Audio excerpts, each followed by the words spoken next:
Assalamualaikum warahmatullahi wabarakatuh. Perkenalkan, nama aku Zahra Askia Rahmani dari kelas 11-7 SMA Negeri 10 Bandung. Nah, hari ini untuk CL Bandung hari pertama, aku mau eksplorasi Museum Barli.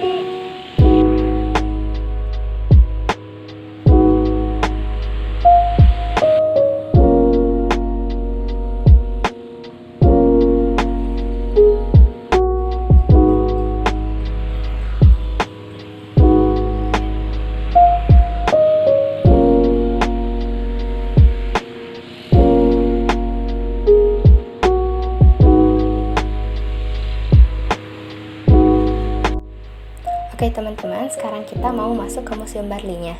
Nah, Museum Barli ini ada di Jalan Profesor Insinyur Sutami nomor 91 Bandung. Jenis usaha yang disajikan oleh Museum Barli ini berupa industri kreatif yang berupa pameran seni. Meskipun begitu, di samping usaha itu terdapat jenis usaha lain yaitu kuliner yang berupa kafe. Nah, pertama-tama setelah masuk kita bisa untuk isi kehadiran dulu di sini, dan untuk biaya masuk untuk ke Museum Barli ini sendiri adalah harga Rp25.000 ya.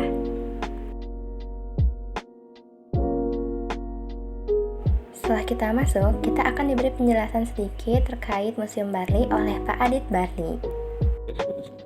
Dia sebagai pelukis penyambung dari zaman Renaissance ke zaman seni rupa modern Indonesia ya. Dan tepat itu kita untuk menyimpan karya-karya baru untuk menjadi inspirasi di masa itu dari tahun 91 sampai dengan 2007 itu masih seperti itu dan pameran tapi sekarang dijadikan ini yang tempat menjadi tempat pendidikan seni rupa ya. Oke teman-teman, nah kan sekarang itu kita berada di lantai 2. Nah, di lantai 2 ini kita akan mendapati suatu ruangan yang penuh dengan karya lukis yang akan kaya oleh imajinasi. Di setiap sudut ruangan ini terdapat lukisan yang dibuat oleh anak-anak dari sekolah dasar hingga mahasiswa. Nah, di sini juga ada lukisan-lukisan yang dari anak-anak yang emang kursus untuk melukis di sini. Nah, kita bisa lihat berbagai macam lukisan anak-anaknya. Di sana juga ada dengan nama-namanya ya.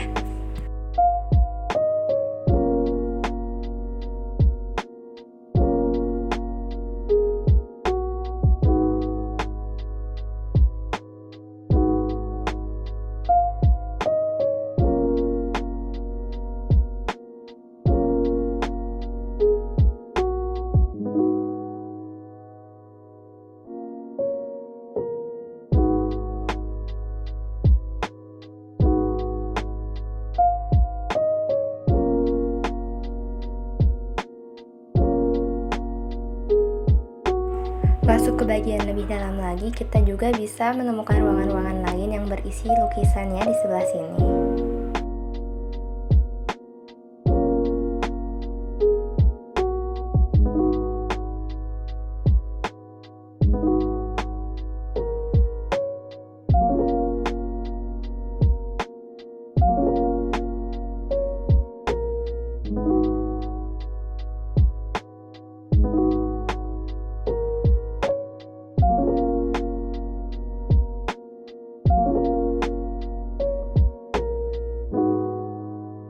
Lalu di sisi sebelah sini kita juga akan melihat banyak-banyak barang jadul. Ada mainan jadul, gamebot, robot-robotan, mobil mainan, komik, majalah, hingga pajangan poster dari zaman dahulu ya.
sini juga ada buku komik seri lama ya, ada The Superman, dan di sini ada cerita-ceritanya.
Dan lagi di sini kita ada lihat komik-komik zaman dulu ya.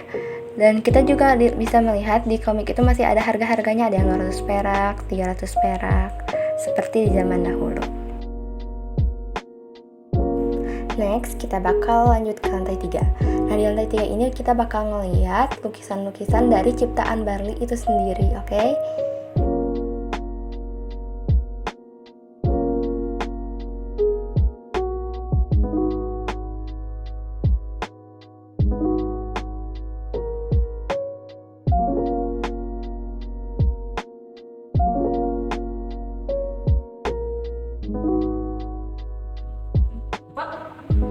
Di sini kita bisa melihat kisah hidup Barli. Terus ada Barli dalam perjuangan kemerdekaan Republik Indonesia. Lalu ada juga Barli dan kelompok 5 Bandung. Dan ini foto-fotonya. Selanjutnya di sini ada Barli dalam perjalanan studio seni rupa nih. Sama Barli dengan Novia Tikara, Barli dengan keluarga, Barli dan museum.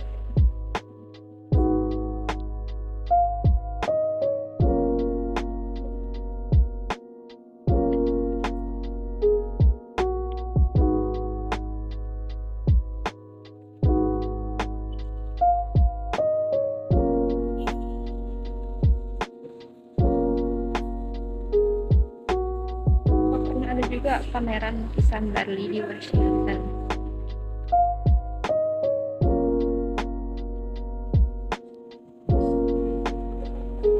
Ini ada Barli, lukisannya di tahun 1961. Lalu ini juga nih ada Barli, lukisannya tentang Moskow. Ini Barli di tahun 1976. Ini juga sama, masih di 1976. Dan itu di tahun 2003. Sini juga ada banyak furniture.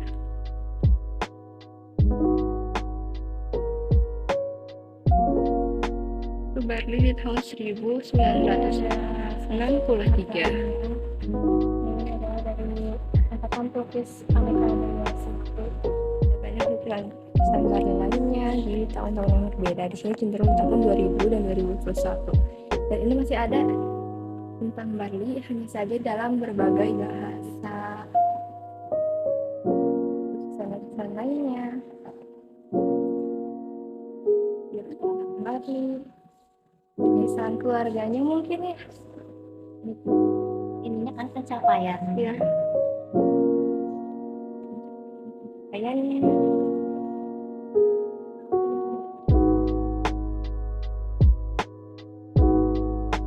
Barli tahun 1980, 1974, 1981. kita nggak ada Barli Sasmita Winata. Ini Barli di tahun 2004. Desain Barli di tahun 1998. Yang ini dan ini juga di 1991. Yang dua ini sepertinya memiliki gaya lukis yang berbeda dari lukisan Barli lainnya ya. Membuat lambang macan siliwangi. Barli designing the symbol of macan siliwangi.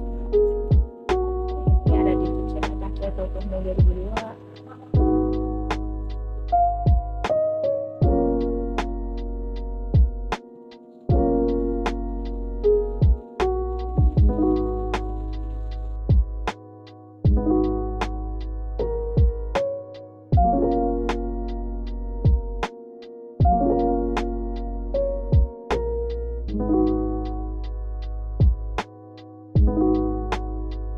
Dan sekarang kita mau masuk ke kafenya. Nah, kita masuk ke kafenya ini kembali dari luar ya.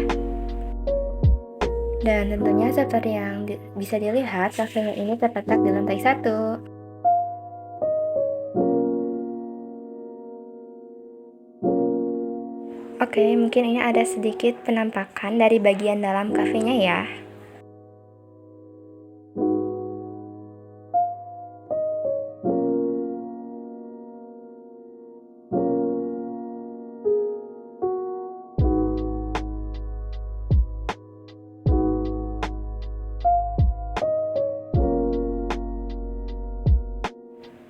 Terakhir, sebelum pulang kita melaksanakan sesi wawancara bersama Pak Adit Barli.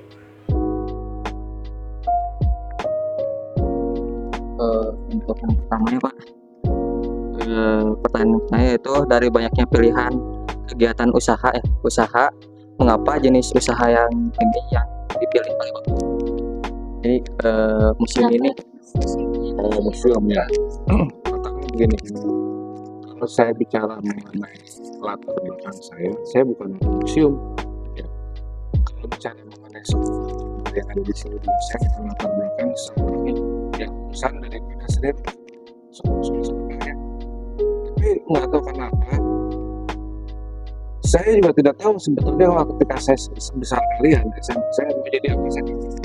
Saya hanya terkenal sebagai anak yang muda, ya, anak yang ya, sebelum ada geng-geng itu saya namanya Adit terus berkaitan dengan kegiatan sekarang. Jadi hari ini yang saya tangkap pada saat saya itu berjalan, sebetulnya ada yang ingin disampaikan. Jadi sepertinya ketika kita mengolah diri kita ini di seniman itu bukan sekedar itu ya, seniman itu yang di bidang seni rupa, seni musik, seni tari. Seniman itu adalah orang di profesinya itu, di mana dia karyanya itu ekonomi ya, begitu, ya, apalah segala macam. Sebetulnya itu seniman. Yang membedakan itu di sini adalah seberapa besar tingkat kesenimanan. Saya memilih di Bali karena siapa lagi yang meneruskan Bali. Saya adalah generasi ketiga dari Bali. Di sini yang saya tangkap pada saat sekarang bahwa ada sesuatu hal yang harus disiarkan, ya, yang berkaitan dengan kalau kita bicara mengenai fungsi daripada museum ini kan adalah salah satu pusat informasi kreatif, ya. Kalau mengenai masalah pada saat sekarang itu kita sudah tahu oleh beberapa hal dimana kita punya paket kunjungan wisata edukasi. Kalau kita mengharapkan pada saat sekarang itu kunjungan dari personal kelompok itu hanya berdasar tugas kelompok, tugas sekolah segala macam. Jadi itu sebetulnya masih sesuatu yang sifatnya PR buat saya pada saat sekarang itu bertanya bagaimana orang itu datang ke museum itu seksi. Jadi kalau buat saya pada saat sekarang dengan adanya kafe di sini, saya bisa adanya aktivitas komunitas ini, itu yang saya harapkan untuk menumbuhkan animo orang yang mensucikan. Saya di sini pernah tahun 2013 saya pernah jadi kepala museum sejauh barat, padahal bukan seorang museum. Tapi di bawah saya itu kalau yang saya yang memang tidak dimiliki oleh bagaimana sebetulnya museum itu harus dijadikan ruang publik. Ini tuh saya memikirkan kondisi museum privat ya, karena sebenarnya di Bandung ada beberapa museum privat yang dimana mereka mikir harus dari mana untuk perhatian untuk menutup makanya saya pada saat itu yang konsep yang hanya diterima dan saya hidup. Jadi tadi pertanyaannya potensi permasalahannya pada saat sekarang ya tidak punya ya travel.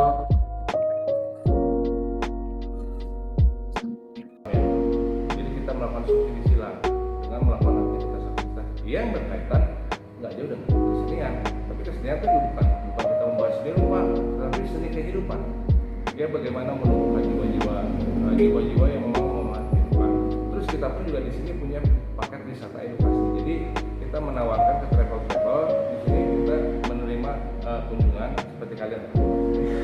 Selain daripada seperti saya di sini melakukan satu bentuk istilahnya satu lecturing, saya juga melakukan di sini anak-anak TK SD bisa melakukan aktivitas berkaitan dengan seni.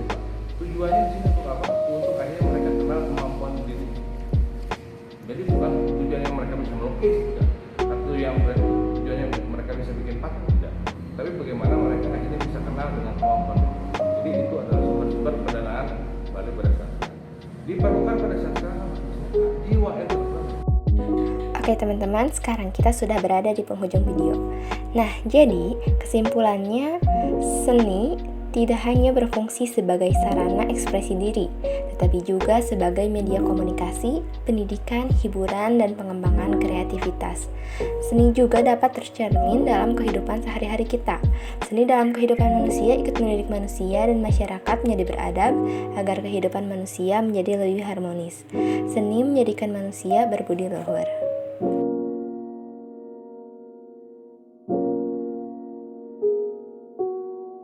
Oke, mungkin sekian dulu aja untuk eksplorasi di Museum Barli kali ini. Terima kasih. Wassalamualaikum warahmatullahi wabarakatuh.